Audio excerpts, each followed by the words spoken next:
The first thing the spirit notices is that silence has weight. It presses in from all directions, like water filling a lung that no longer breathes. There is no heartbeat to measure time, no blinking to break the stillness, only awareness suspended in a place that used to be familiar. I didn't mean to stay, the spirit says, though there is no mouth to shape the words. I thought I would go. Nothing answers. The house creaks in response to wind, but the sound feels distant, like a memory being replayed. The spirit drifts toward it, drawn by instinct more than intention. I remember this, the spirit murmurs. The hallway, the scratch on the wall from moving the dresser. I remember being annoyed about that. The observation lingers, then fades into something sharper. A voice. Not memory. Not imagination. A real voice, thin and strained, somewhere beyond the walls. Hello, the voice calls. Is someone there? The spirit pauses, if pausing is still something it can do. I hear you, the spirit says immediately. I hear you, just stay where you are. But the words do not carry. They dissolve before reaching the air. The voice comes again, closer now to panic. Please, I don't want to be here. The spirit moves faster, passing through the closed door as though it were fog. The sensation is neither cold nor warm, just an absence of resistance. In the basement, the air is thick with damp and dust. A single bulb flickers overhead, casting unsteady light across concrete walls. A teenage girl sits on the floor, knees pulled tight to their chest, eyes wide and shining with fear. I knew it, the spirit says, urgency rising. I knew something was wrong. The teenager turns suddenly, as if sensing movement. Hello, the girl whispers. Are you hiding? I'm right here, the spirit insists. You're not alone. The girl's gaze drifts past, unfocused, unable to land on anything solid. The spirit hesitates. That's right, it says slowly. You can't see me.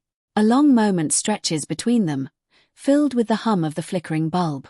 Okay, the spirit continues, gathering resolve. That's fine. I can work with that. Footsteps echo faintly from above.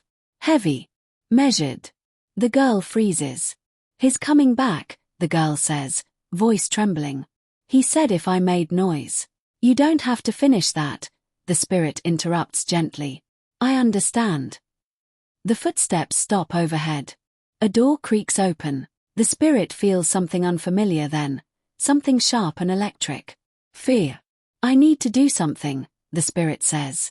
I need to do something now. The basement door opens. A man steps into view, his expression flat, detached, as though this is routine. Still quiet, he mutters. Good. The girl shrinks back further. I didn't do anything, the girl says quickly. I stayed right here. Of course you did, the man replies, not unkindly, which somehow makes it worse. You're a good kid. The spirit drifts closer, studying him. I remember you, the spirit says, confusion threading through the recognition. You came here once. You asked about the wiring. I told you the fuse box was old. The man sets a bottle of water on the floor and steps back. Drink, he says. The girl hesitates, then reaches for it with shaking hands. You won't hurt me, right? The girl asks. The man does not answer immediately. That depends, he says finally. The spirit feels that electric fear spike again, sharper this time. No, it says firmly. No, that's not happening. It moves toward the bulb overhead, focusing on it. If I can't speak, the spirit reasons aloud, then I need to show something. Make something happen. The bulb flickers more violently. The man glances up. Faulty wiring, he mutters. No, the spirit insists, concentrating harder. Not faulty. Intentional. The light goes out completely. Darkness swallows the room. The girl gasps. The man exhales sharply. What the? The bulb flares back to life, brighter than before. The man steps back, unsettled now. Okay, the spirit says, a note of hope entering its voice. Okay, I can do that. The girl looks around, confusion cutting through the fear. Did you see that? The girl whispers. I'm here, the spirit says quickly. That was me. I need you to listen. The bulb flickers again, slower this time, almost rhythmic. On, off, on, off. The girl watches carefully. Is someone doing that? The girl asks. Yes, the spirit answers. Yes, exactly. The man narrows his eyes, stepping closer to the stairs. This place, he mutters. I knew it was off. Good, the spirit says under its breath. Be afraid. Leave. The light flickers again, more erratic now, buzzing loudly. The man backs toward the stairs. I'll fix it later, he says, more to himself than anyone else. Just a bad connection. He exits, closing the door behind him. The moment he's gone, the spirit turns its focus back to the girl. Okay, it says, urgency returning. We don't have much time. The bulb flickers in short bursts. The girl leans forward. Are you trying to tell me something? They ask. Yes, the spirit replies. I need you to understand me. The spirit experiments, pausing between flickers. One flash. Then two. Then three. The girl frowns, concentrating. Like counting. The girl guesses. Yes, the spirit says. Yes, exactly like that.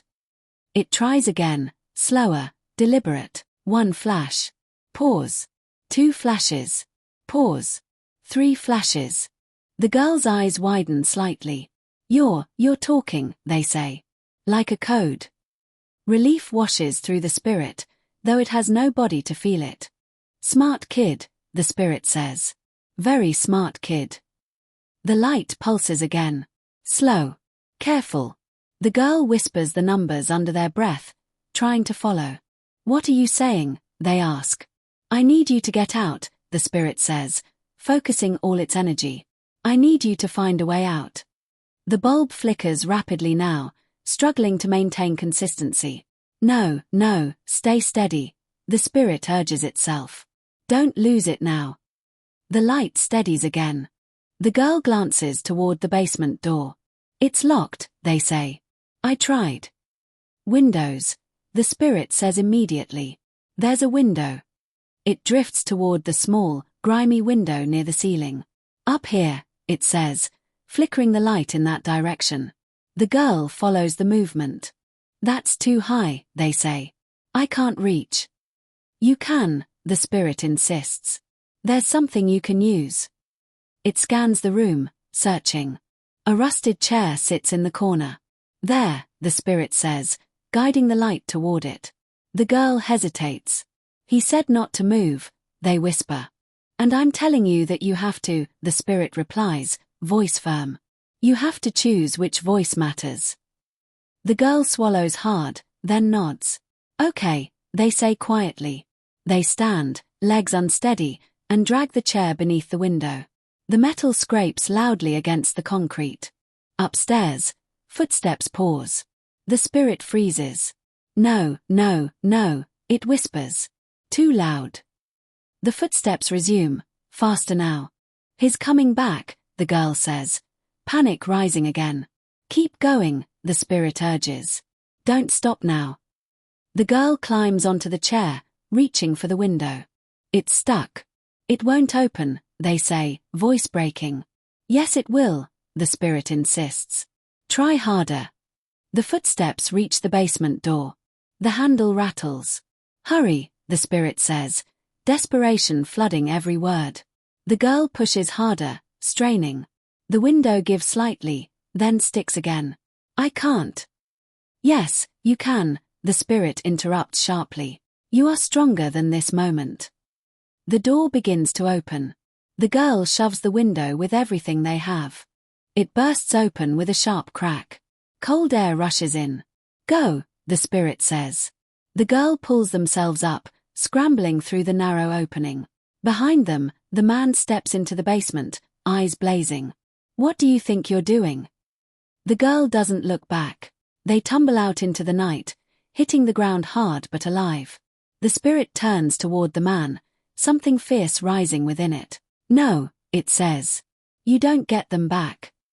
The bulb overhead shatters, glass raining down. The man flinches, shielding his face. By the time he looks up again, the window is empty. Silence settles over the basement once more. Heavy. Absolute. The spirit lingers, watching the empty space where the girl had been. Did you make it? It asks softly. Are you safe? There is no answer. But something has changed. The silence no longer feels like weight. It feels like release. I think, the spirit says slowly, I think that was it. The house creaks again, but this time the sound feels distant in a different way, like something being left behind. I didn't go before, the spirit reflects. Maybe I was waiting for a reason. A faint warmth begins to replace the emptiness. Not overwhelming, not blinding, just enough to notice. I hope you find your way home, the spirit says, as though the girl might still hear it somewhere. I hope someone believes you. The warmth grows. And I hope, it continues, voice softer now, that this was enough. The basement fades. The house fades. The silence dissolves into something lighter, something open. For the first time, the spirit does not feel trapped. I'm ready now, it says.